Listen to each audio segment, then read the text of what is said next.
move. Stop bothering my hair tie. I swear he's here. Ow! Kate, that's enough. He can have the hair tie. I don't want it anymore. Don't eat the hair tie. He lost hair tie privileges. Didn't even take him out. Anyways, hi, it's Ash and welcome back to my channel. I guess I'm just doing this, making a little vlog, a little get ready with me, whatever the hell it is I'm doing that. Yeah, I don't know. We'll just see how this goes. I really have no idea what the hell I'm doing most of the time when it comes to like these little videos. I know I want to make them, but when it comes to like figuring out what I want to make, it's questionable. How funny would it be if I just forgot to hit record? I would cry. A few moments later. So I know I look a little crazy right now, and that's fine. There's nothing wrong with a little bit of crazy. I just want to do my makeup and I guess just ramble because I can, and there's nothing you can do about it.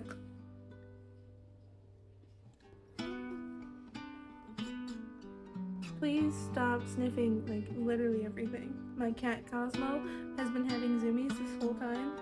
Like, he even broke his way into my bathroom while I was brushing my teeth and like just broke into it, walked in, looked up at me, meowed, and ran out. Like, what the f?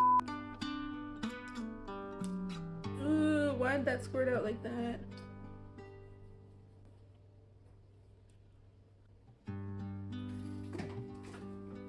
I guess I'll just start by introducing myself. My name is Ashante. I do go by Ash though. Most people do call me Ash. And I have a pretty big family. And when I mean big, I mean like 9 siblings, 10, including myself. And, you know, we all grew up very close, I suppose. No, very close. Growing up in a family of 12, that did kind of, like, I'm so used to being around people, you know? Or I was. Now I'm just a little hermit who's just at home doing virtually nothing, which aggravates me, but that's a whole other issue in itself. But anyways, family of 12, my family has only gotten bigger.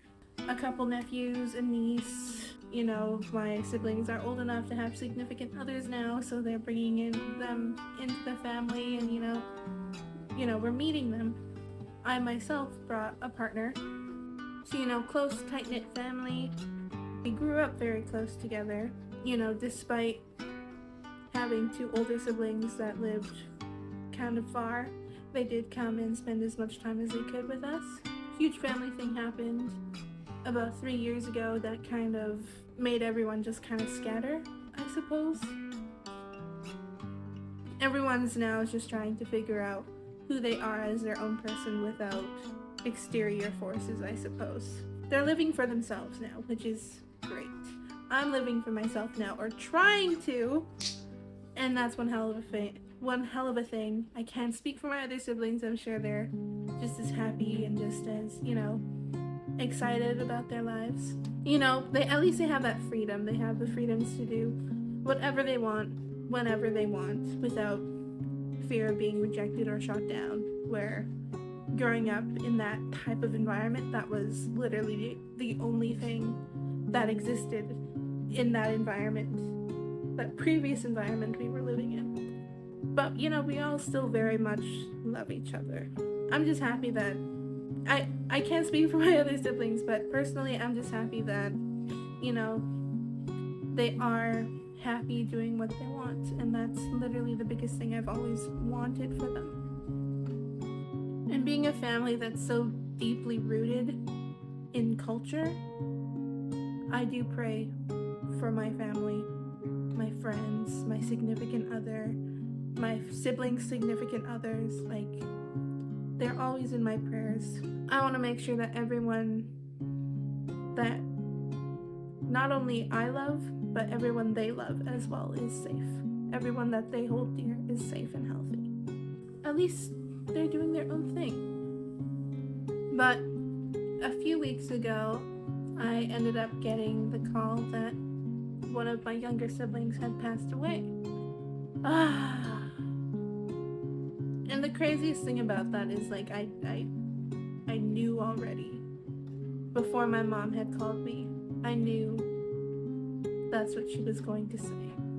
And it's just so crazy to me because the last time I kind of felt it, or like I knew something was going to happen,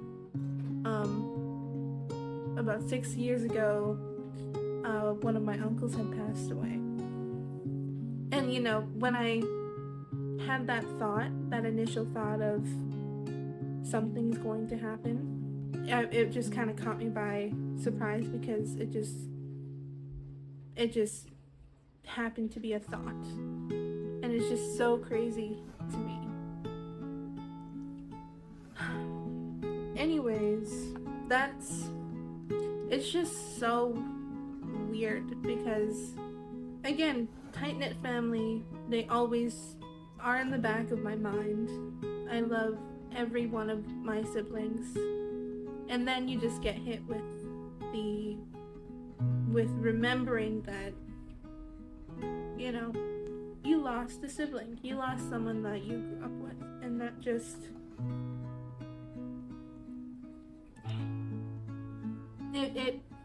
It messes with you. It really messes with you because I've talked to, you know, my family, and they've said how they're dealing with it is just, they're thinking, you know, he's just gone on, you know, a long trip, and that, you know, they'll come back and just be able, they'll come back eventually, and that's just how they cope. And I've never dealt with this sort of grief. I've only dealt with it when, you know, my relative had passed away. And it's just kind of crazy to me. It's so different. Because, yeah, I'm the third oldest. I don't know, it's just so different. I don't know how to explain it. Because the sibling in question, I wasn't really close to him. He had his own thing going on, so he was leading a very different life than I have, and our paths didn't really cross that much. But again, it is someone I grew up with, someone that's been around ever since I could remember, and I think I refuse to believe that that was even him in the casket. It just didn't even feel real. He didn't look himself. He legitimately just did not look like himself. And I think that's what kind of threw me. He didn't look like himself. He didn't feel like himself, but supposedly that was him. And I think my brain just kind of refuses to accept that. It doesn't even feel real. Again, it's been weeks after the funeral, and I'm just confused as to how things can just keep going forward. And yet they do.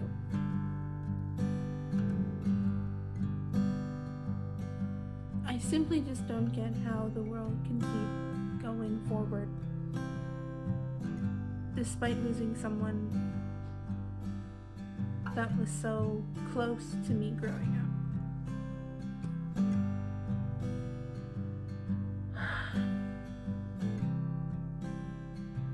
And you know, this whole situation has caused me to think about my own mortality and, you know, what I'm planning to do with my life going forward.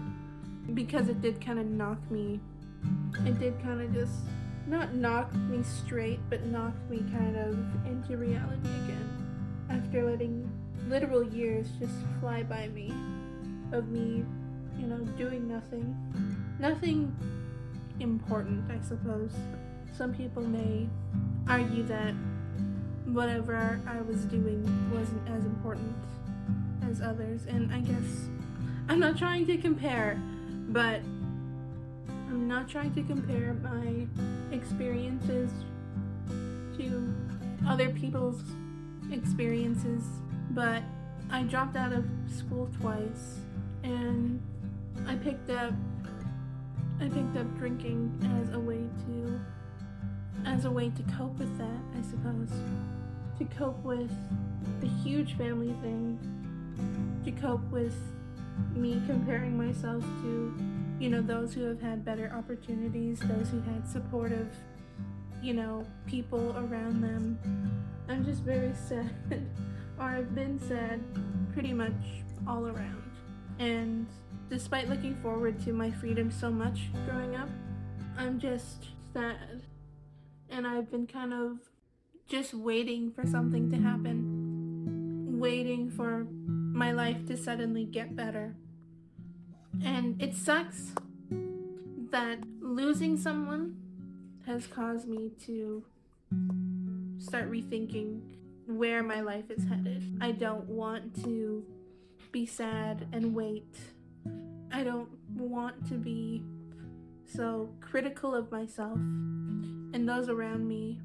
And I can feel myself being so angry for no reason. For literally no reason. Somebody could just be having their day, going about their day, and there I am being, f***ing sad piece of being, why are you so f***ing happy? Why are you doing this? And I literally am in no position to be saying that to literally anyone when I don't know them. Probably, you just don't know what people are going through. And I can't sit here on my own high horse and be so critical just because I had been dealt a bad set of cards and I'm trying to make it everyone else's problem. I can feel that inside me, that I'm being so critical and so upset with everyone and everything, and just so confused as to how people can be so happy. And I don't want that for myself. I don't want to be cynical. I just don't want to be a grouchy person upset with my life that passed me by and trying to make it everyone else's problem. I refuse. I refuse to let myself just sit here and do nothing and wait. I think the biggest thing is just, I can't let my life just pass me by waiting for something or someone to save me. I can't waste my life doing that, I can't waste it when my brother had lost his life so young. It's crazy because he will never have the extra 3 years that I have and will, continue to have. He won't have an extra day and an extra hour, an extra minute. He's just gone. I can't waste my life when he lost it so young. I think I owe him that much. That just feels so foul because he himself was hurting and going through so much. He didn't have a great life, to put it succinctly. And that's heartbreaking. And he did his best, he dealt with it the best that he could, but ultimately lost that battle, and that's heartbreaking. So what I told myself I'm going to live and push myself to achieve what I want to achieve. And the thing is I know I can do it. I know I can. That's one of the biggest things I've always told myself is I know I can achieve what I want and just go for it.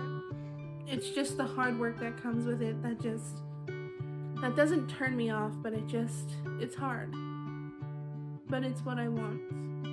And I'm going to push myself in the name of my brother and just live for him, to experience things. I have a sweater of his that I want to take everywhere with me, just to have a little piece of him with me, I suppose. And again, it's that it's one of his sweaters rather than taking him along with me, but that's just what's happened. I'm trying to make myself feel my grief, feel my sadness as much as I can. If I don't feel it, it's just going to stay there until I cave eventually down the line, you know? And I really don't want to run away from this grief, this sadness, this whole existentialism that I'm feeling. I don't want to numb it out because it's just going to come back tenfold at a later time, be it 5 years, 10 years, like even 20 years down the line. I don't want to run away from my problems. I've seen too many people do that, and it's only caused more hurt to not only themselves but people around them. I just refuse to let myself be the cause of someone's pain. And I know I can't always, control that. I might say something stupid, I might make mistakes, but I don't want to do it intentionally. I don't want to be ignorant to it either, because the people I love around me deserve better than that. Does that look nice? I want to heal myself so I don't hurt those around me, because the people around me have been hurt too much already. I don't want to be critical, I don't want to be jealous, I don't want to be hateful, I don't want to be all these things, because growing up that's kind of what everyone did. I don't want that to be the case anymore. We're all adults. We have the ability to understand that things happen, life fucking happens, and that everyone is going through something that, they don't talk about. I don't know, I feel like I'm rambling, but I feel like that's basically what I kind of want to do. I just want to heal myself and push myself to achieve my dreams. That's the biggest thing I wanted to voice. I'm tired of waiting. I'm tired of making my life be everyone's problem. I'm tired of making my mistakes everyone's problem by being upset and critical. It should be fine, I think. I was nervous because I rarely ever do eyeliner now, and let alone, from not like the eyeliner pens, but I think this is nice. But life's too short. Life is way too short to spend and waste my time being upset about things that didn't go the way they should have, or the what ifs, should haves, all those things. But I don't want to spend time wondering about those things, because there's no use, It's just going to make me more sad. It's just going to make me more depressed when I really have no time to be doing that. I think I might have put on too much blush. That's fine. Now I'm sure I look like Rudolph. But yeah, that's basically all I want to say about, that. I don't even know how I'm going to be, coping with it either. I've already mentioned that I don't want to be moping. I don't want to be sitting around anymore, just doing, nothing. I think I might have like blush blindness or something. Because I'm on camera, I feel so self-conscious. But I don't know, we'll see. I don't want to wait around for something to happen, which is why I want to pursue this and overshare online, because I can have opinions, I can say things, but I also want to make things. I like to sew, I like to paint, I do beadwork, I want to read, I want to write, I want to draw, I want to do so many things. I want to go outside and go hiking, and I want to be able to share that with someone. I want to be able to share those experiences with not only myself, but for those who, watch my who enjoy me getting ready with them, or just want to listen to me yap about literally whatever. And, the biggest thing that I've always wanted to do was make content, and I have the ability to do that now. It's just go out and do it. I have nothing else hindering me, nothing else to worry about. I am completely free and safe to do whatever I want. And I think that's the scariest part, because now I realize I have to get used to being in front of a camera, being used to voice my opinions and just talk to a camera, talking to you guys. And it's something I've always wanted to do. Now it's just pushing myself to make that a reality, because I've never wanted anything more. But yeah. Expect to see me building my first PC, a travel vlog, me going out and testing things, trying new places, study vlogs, working vlogs, another get ready with me, gaming videos. I'm so excited to start gaming. It's just, I have all these things that I want to do, all these ideas, and they just get me so excited. It's just actually doing the work. I have to learn how to love the grind, I guess. That's literally all I wanted to say, all I wanted to get off my chest. I was actually having a pretty bad day. But this helped. But yeah, that's me. I feel a lot better than I have been, and I did kind of briefly talk about what I want to be doing with this channel, with my aspirations, and with, essentially my life. Thanks for letting me yap at you, because now I look pretty. I guess I just want to say take care of yourself, because, again, like I said before, there's just so much that people go through that they don't talk about. I really, really hope you stick around to see what I get up to see how you react to the things that I do. Take care.